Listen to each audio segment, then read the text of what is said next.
Hello children, कुसुम M के line class में आपका स्वागत है। प्यारे बच्चों, आज हम 5वीं कक्षा के विषय परिवेश अध्ययन का पाठ 11 है देखो, सुनो और पहचानो को अच्छी तरह से रीड करना भी सीखेंगे और इसमें जितने भी क्वेश्चंस दे रखे हैं उनके आंसर लिखना भी सीखेंगे और समझेंगे। वीडियो को सभी बच्चे शुरू से लेकर अंत तक पूरी देखें ताकि आपको पाठ अच्छी तरह से समझ में आ जाए और पाठ में आने वाले जितने भी क्वेश्चंस हैं उनके आंसर आप इजीली दे पाएँ। एक और बात बच्चों, अगर आपको मेरी वीडियो अच्छी लगे तो प्लीज़ इसे लाइक भी करें, अपने दोस्तों के साथ शेयर भी करें और अगर आप अभी तक मेरे चैनल का हिस्सा नहीं बने हैं तो मेरे चैनल ऑनलाइन स्टडी हब को सब्सक्राइब भी करें और साथ में दी बेल आइकन को जरूर प्रेस करें। Let's start. पाठ 11 है देखो, सुनो और पहचानो। आज कल्पना का जन्मदिन है। उसने अपने पिताजी से पैसे लेकर टॉफियां खरीदी और अपने सहपाठियों में बांटी। सभी साथियों ने उसे जन्मदिन की मुबारकबाद दी और टॉफियां खाने लगे। रवि के हाथ से एक टॉफी छूटकर नीचे गिर गई। रवि ने देखा थोड़ी ही देर में उस पर बहुत सी चींटियां आ गई। उसने टॉफी को उठाकर कूड़ेदान में डाल दिया, लेकिन ये क्या, चींटियां तो वहां भी पहुंच गई। अब देखो बच्चों, यहाँ पर साथ में जो पिक दी गई है, ये यहाँ पर देखो, ये यहाँ पर एक मधुमक्खी मरी हुई है और इसके ऊपर देखो कितनी सारी चींटियां लगी हुई है। इसी तरह से यहाँ पर देखो टॉफी गिरी हुई है और उस पर ढेर सारी चींटियां आई हुई हैं। ये चींटियों का हॉल है। यहाँ पर भी देखो कितनी सारी चींटियां हैं। ये अनाज को ले जाती हुई भी यहाँ पर भी चींटियां हैं, है ना। तो अब यहाँ दे रखा है कि अब बताओ, यहाँ पर कुछ क्वेश्चंस दे रखे हैं, इनके आंसर बताने हैं। तुमने चींटियों को कहाँ कहाँ देखा है? तो बच्चों बताओ, चींटियों को कहाँ देखा है? जहाँ कहीं भी जमीन पर खाने का कोई टुकड़ा या कोई मरा हुआ कीट होता है, हम वहाँ पर ढेर सारी चींटियों को देख सकते हैं। अब सेकंड क्वेश्चन है हमारा कि चित्र को देखकर लिखो कि चींटियां क्या क्या खाती है। क्या क्या खाती है बताओ? चींटियां मरे हुए कीड़ों, अनाज के दानों और जमीन पर पड़े हुए भोजन के टुकड़ों को खाती हैं। अब आगे है, वे मरे हुए कीड़ों या अनाज के दानों को उठाकर कहाँ ले जाती होगी? कहाँ ले जाती है बताओ? चींटियां मरे हुए कीड़ों और अनाज के दानों को उठाकर अपने बिलों में ले जाती होगी। अब आगे, खाने की चीजों पर तुमने चींटियों के अतिरिक्त और कौन से कीट या जीव जात आते देखे हैं? उनके नाम लिखो। कौन कौन से देखे हैं बताओ? खाने की चीजों पर मक्खियां और कई बार पक्षी जैसे चिड़िया, कौवा, कबूतर आदि भी आ जाते हैं। अब आगे है, तुम भी आओ मेरे पीछे। चलते समय चींटियां अपने शरीर से एक पदार्थ छोड़ती हैं जिसकी विशेष गंध होती है। इसी पदार्थ को सूंघते हुए चींटियां एक दूसरी के पीछे पंक्ति में चलती हैं। चींटी अपने वजन से लगभग 20 गुना वजन उठा सकती है। अब आप बताओ कि यदि एक चींटी का वजन 5 किलोग्राम है तो वह लगभग कितना वजन उठा सकती है? बताओ बच्चों, पता है? देखो, 5 ग्राम अगर चींटी का वजन है, अपने वजन से 20 गुना उठाती है वो, है ना। 20 गुना 5 तो कितना हो गया? 100 ग्राम। तो वो कितना वजन उठा सकती है? हाँ, 100 ग्राम वजन जो है वो उठा सकती है। अब आगे है, तुम्हारा वजन कितना है? यदि तुम चींटी होते तो कितना वजन उठा पाते? अब मान लो बच्चों, आपका वजन है 40 किलोग्राम, ठीक है, और आप अगर चींटी होते, यानी चींटी अपने वजन से 20 गुना ज्यादा उठाती है, तो इसका गुणा 20 कितना हो जाएगा? 800। तो आप कितना उठा पाते? 800 किलोग्राम वजन जो है वो आप उठा पाते। अब आगे है, पता करो और लिखो, और कौन से जीव अपनी प्रजाति के अन्य जीवों द्वारा छोड़े गए पदार्थ को सूंघकर उन्हें पहचान लेते हैं? और कौन कौन से जीव है बताओ? जो पहचान लेते हैं उनमें मक्खी भी है और मच्छर है और छिपकली, ये जो हैं वो सूंघकर जीवों द्वारा छोड़े गए पदार्थ को सूंघकर उन्हें पहचान लेते हैं। आगे कैसे ढूंढे मच्छर, हमें मच्छर कैसे ढूंढ लेते हैं? आपने देखा होगा ना बच्चों, हम जहाँ कहीं भी बैठते हैं मच्छर हमारे पास वहीं पर पहुंच जाते हैं, है ना। तो वो हमें कैसे ढूंढ लेते हैं? देखो, मच्छर अपने एंटेना अंग द्वारा हमारे पैरों के तलवों की गंध व शरीर के ताप से हमारी उपस्थिति का अनुमान लगाकर हम तक पहुंच जाते हैं। यहाँ पर देखो, अब ये है मच्छर और ये आगे जो है ये इसका एंटीना है और ये इस एंटीना के थ्रू जो है वो हमें पहचान लेते हैं। यहाँ देखो, ये मच्छर रहा, ये रहा इसका आगे एंटीना, है ना। आगे सोचो और कॉपी में लिखो, तुमने अन्य जिन कीटों के सिर पर एंटीना देखे हैं उनके नाम लिखो। तो अब हमें उनके नाम लिखने हैं। चींटी, मच्छर, कॉकरोच, मधुमक्खी और झिंगुर, इनके आगे एंटीना देखे हैं हमने। आगे है, जब स्वास्थ्य विभाग के कर्मचारी मच्छरों की रोकथाम के लिए दवाई का छिड़काव करते हैं तब मच्छर कहाँ चले जाते हैं? तो आंसर आएगा इसका, तब मच्छर दीवारों की दरारों और दरवाजों के छिद्रों में घुस जाते हैं।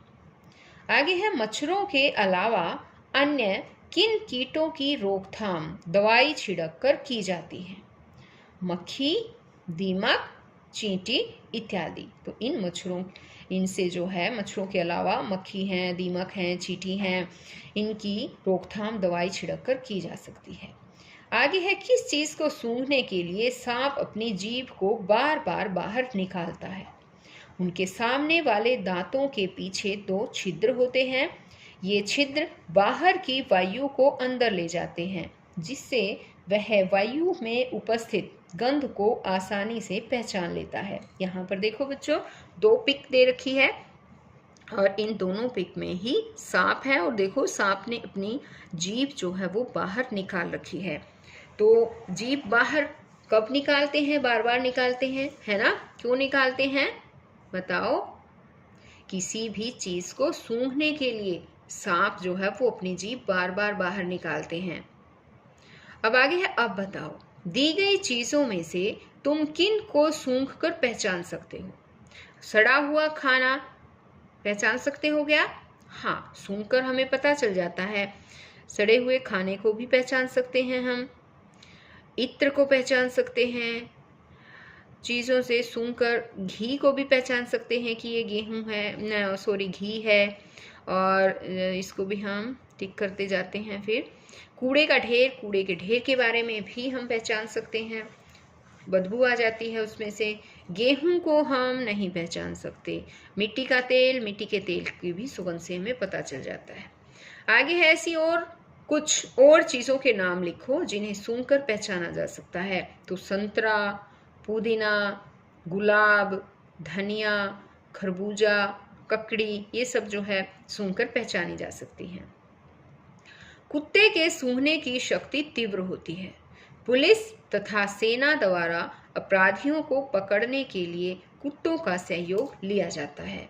तो बच्चों, आपको पता है कुत्तों के सूंघने की शक्ति जो है वो इंसान के सूंघने की शक्ति से काफ़ी गुना ज़्यादा होती है। इसीलिए तो पुलिस में भी और सेना में भी जब अपराधियों को पकड़ना होता है तो कुत्तों का ही सहारा लिया जाता है। आगे है, कैसे सुनता है इनको? राजू ने घर में एक कुत्ता पाल रखा है। यदि कोई उनके घर बिना आवाज़ किए आता है तो वह तुरंत भौंकने लगता है।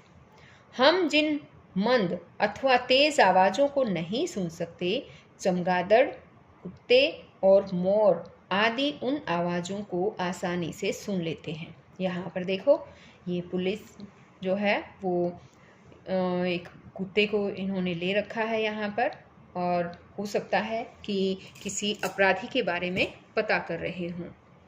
आगे है, ऐसा करो, अपने कान पर कॉपी रखो। ये काम आपको खुद करना है बच्चों। एक कॉपी लेनी है आपको, अपने कान पर रखनी है और अपने साथी को कॉपी के दूसरी तरफ से खरोंचने को कहो, ऐसे ऐसे खरोंचने को।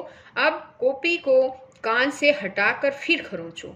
खरोंचने की आवाज़ कब तेज सुनाई दी और कब धीरे, ऐसा क्यों हुआ? तो अब आपको बताना है, बताओ।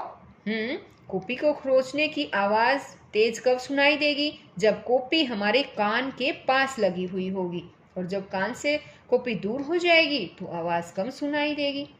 ऐसा क्यों हुआ है? ऐसा कान के स्पंदन की वजह से हुआ है।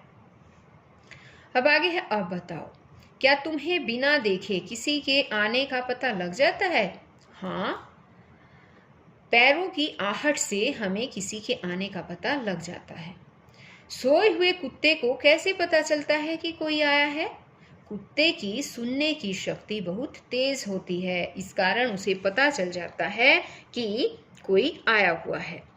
अब है, यह भी जानो, सांप के बाहरी कान नहीं होते। तो यहाँ पर ध्यान से सुनो बच्चों, जो सांप होता है उसके बाहर हमें कान दिखाई नहीं देते, इसलिए उसे सपेरे की बीन की धुन सुनाई नहीं देती। वह बीन के हिलने पर प्रतिक्रिया करता है। वह जमीन पर हुई कंपन को महसूस करके खतरे को भांप लेता है। यद्यपि ध्वनि तरंगे उसके सिर की हड्डियों से होती हुई मध्य कान तक पहुंचती है। पता चल गया कि सांप कैसे सुनते हैं। बाहरी कान तो होते नहीं, इसलिए उन्हें सपेरे की जो बीन की धुन है वो भी सुनाई नहीं देती, और बीन के हिलने पर प्रतिक्रिया करता है वो, और जो कंपन होती है, धरती में भी कंपन होती है, उससे ही वो भांप जाता है और फिर जो है वो खतरे को भांप लेता है। अब आगे है, सोचो और कॉपी में लिखो। राजू की दादी देख नहीं सकती, फिर भी वे परिवार के प्रत्येक सदस्य को उसके कदमों की आहट से पहचान लेती है। कैसे? तो बताओ बच्चों, कैसे पहचान लेती होगी, पता है? हाँ, राजू की दादी को परिवार के प्रत्येक सदस्य के कदमों की आहट का ज्ञान हो गया है, इसलिए वह बिना देखने की शक्ति के भी पहचान लेती है कि परिवार का कौन सा सदस्य आया है।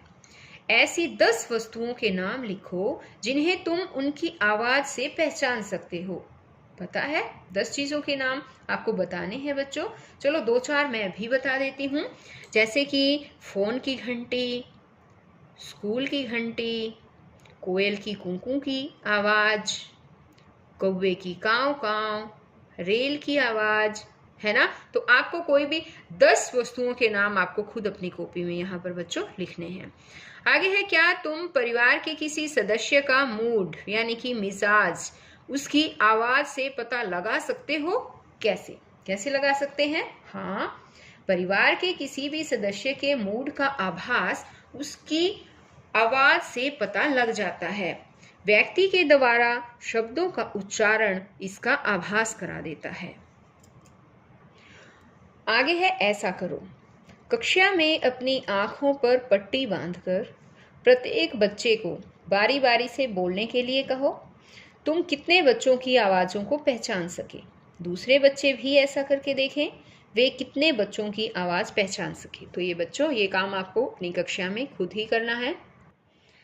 अब है, विभिन्न पशु पक्षियों की आवाज़ें निकालो। कौन सबसे ज़्यादा आवाज़ें निकाल सका?